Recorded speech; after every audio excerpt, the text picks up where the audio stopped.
खत्री।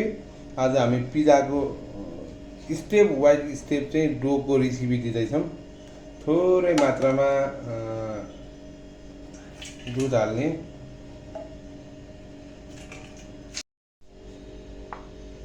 थोरै सल्ट हाल्ने, अब सुगर थोरैको मात्रा हाल्ने, सुगर, त्यसै वार्म वाटर हाल्ने,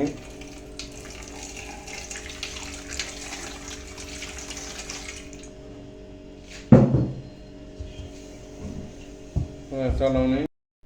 ल हाम्रो यो 10 मिनट भइसकेको छ। अब यहाँ यसरी 2 कप मैदा हाल्ने,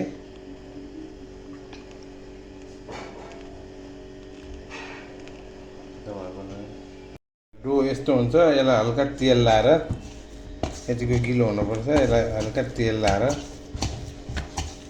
यसलाई अब यसको जति क्वान्टिटी मुछा छ त्यसको डबल हुने गरी यसलाई राइज हुन दिने। भनेको मतलब फुल्न दिने। यो यहाँ यति गिलो एकदम सफ्टनेस हुनुपर्छ पिठो। हेर्नुहोस् होला, यस्तो गिलो अनि यसलाई चाहिँ धेरै पिजाको पिठो भने धेरै माड्न पनि हुँदैन र कम माड्न पनि हुँदैन। धेरै यति एकदम सफ्टनेस हुने हिसाबले यसरी यस्तो बनाएर टक्क यसलाई छोपेर यो जति मुछा छ त्यसको ठ्याक्कै डबल हुन्जेलसम्म राइज हुनको लागि यसलाई चाहिँ रेस्ट गर्न दिने। ल हामी यसलाई रेस्ट गर्न दिइरहेको। डो यस्तो भइसकेपछि यसलाई मैले चाहिँ प्लास्टिकले इयर जानको लागि यसरी छोपेर राखेको छु र एउटा यस्तो थालले छोपेर यसलाई चाहिँ 1 घन्टा जति मिनिमम 1 घन्टा छोडिदिनुपर्छ। 1 घन्टा राखेको डोलाई हेरौँ है त कस्तो भयो। ल डो यसरी फुलेर ठ्याक्कै डबल भएको छ। अब यसलाई पिजा बनाउने। तपाईँहरूलाई मैले पिजाको डो स्टफिङ गर्ने सस सबै कुरो सिकाइसकेको थिएँ। यो डो चाहिँ यसरी देखाएको थिइनँ। डो र आज बेक गर्ने कसरी बेक गर्छौँ त हामीले घरमा भनेर यो कुरा देखाउँदैछु। ल यसलाई हेर्नुहोस्, यसलाई चाहिँ हामीले यत्रो भएको छ। ल डो यस्तो भएर आइसकेको छ। हजुरहरूलाई अस्ति डो बनाउन सिकाएको थिएँ तावामा र मैले यो डो बनाउने भिडियो अहिले हजुरहरूलाई हालिदिइहालेको छु। अब यसलाई चाहिँ मैले आज कसरी बेक गर्ने, हामी घरमा कसैमा भएको स्रोत साधना कसरी युटिलाइज गर्ने भन्ने विषयमा हुन्छ। तपाईँहरूलाई यहाँ मैले स्टफिङ गरेर पनि अस्ति देखाइसकेको थिएँ अर्को भिडियोमा र यसलाई डो यो रेडी भएछ। अब तपाईँलाई म बेक गर्ने बेलामा देखाउँछु है त।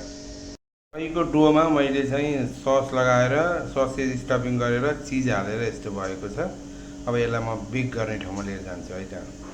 मैले चाहिँ यो बेक गर्नको लागि यसरी यो राइस कुकर भाँडामा पानी बसालेको छु र यसमा चाहिँ मैले स्टिमको माध्यमबाट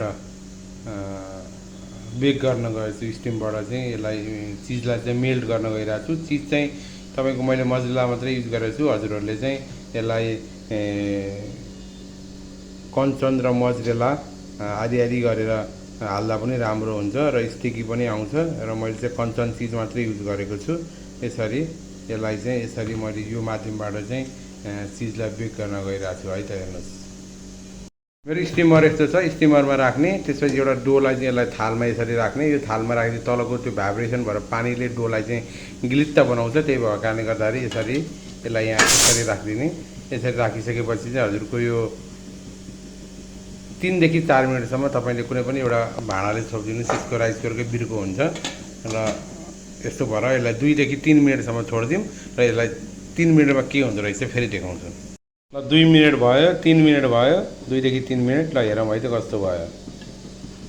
ल पिजा यस्तो भएर आउँछ। हजुरहरूले आफ्नो घरमा आफ्नो बालबच्चालाई र आफूलाई खाजाको रूपमा अथवा केहीको रूपमा खान सक्नुहुन्छ। यस्तो भएर चिज मेल्ट भइसकेको छ। यो पाकी पनि सक्यो। हस्, धन्यवाद, शुभ दिन। ल आजको होममेड पिजा यस्तो भएको छ है त। ल